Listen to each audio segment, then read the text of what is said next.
তার মৃত্যু হয়েছে পাকিস্তানের লাহোরে। কোথায়? পাকিস্তানের লাহোরে তার মৃত্যু হলো।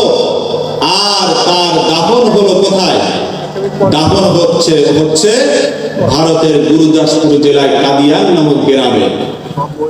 সুতরাং এর দ্বারা আমরা এটাই বোঝাতে চাচ্ছি যে গোলাম আহমদ কাদিয়ানী তিনি নবী না। তিনি যদি নবী হতেন তাহলে অবশ্যই তার কাছেও ফেরেশতা আজরাইল এসে অনুমতি নিত। তিন নাম্বার প্রমাণ হচ্ছে সমস্ত নবী রাসূলগণ যেখানে ইন্তিকাল করেছেন সেখানেই তাদের কবরস্থ করা হয়েছে।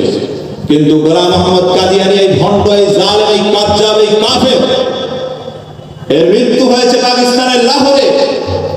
আর পাকিস্তান থেকে তার লাশ নিয়ে এসে ভারতের গুরুদাসপুর জেলায় কাদিয়ান নামক এলাকায় তার লাশ দাফন করা হয়েছে। সুতরাং এদিক থেকেও বোঝা যাচ্ছে যে গোলাম আহমদ কাদিয়ানী সে নবী নয়। ঠিক কিনা?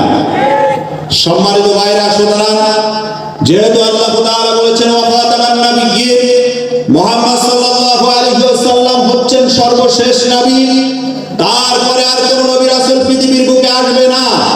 সুতরাং যে ব্যক্তি বা যে কেউ আপনার রাসূলের পরে মিথ্যা নবুয়তের দাবি করবে তার বিরুদ্ধে মুসলমান হিসাবে আমাদের জন্য প্রতিবাদ করা ফরজ দায়িত্ব। কথা ঠিক কিনা?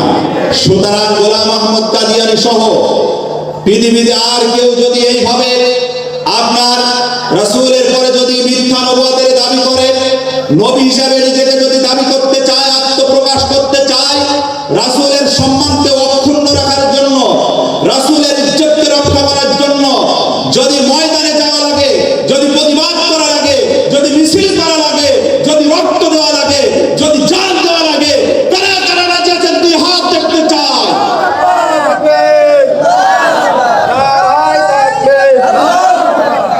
আল্লাহ সুবহানাহু ওয়া তাআলা আমাদের তাকবীরগুলো কবুল করেন। সকলে বলেন আল্লাহুম্মা আমিন।